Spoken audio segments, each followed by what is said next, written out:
வாக்பு வாரிய சட்டத்தில் கடந்த 1995, 2013 ஆண்டுகளில் திருத்தம் செய்யப்பட்டுச்சு. இதில் மேலும் சில திருத்தங்களை கொண்டு வரதுக்காக மசோதாவை மக்களவையில் மத்திய அரசு கடந்த 2024 ஆண்டு ஆகஸ்ட் 8 தாக்கல் செஞ்சுது.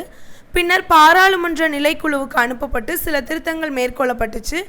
இதையடுத்து வாக்பு வாரிய சட்ட திருத்த மசோதா மக்களவையில் நேற்று நிறைவேற்றப்பட்டுச்சு.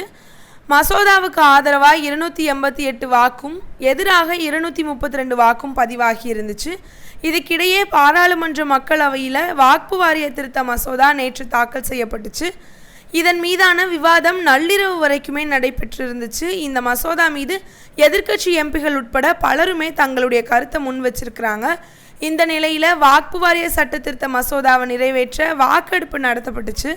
இதில் மசோதாவுக்கு ஆதரவாக 128 வாக்குகளும் எதிராக 95 வாக்குகளும் பதிவாகியிருக்கு. இதையடுத்து வாக்பு வாரிய சட்ட திருத்த மசோதா மாநிலங்களவையிலுமே நிறைவேற்றப்பட்டிருக்கு.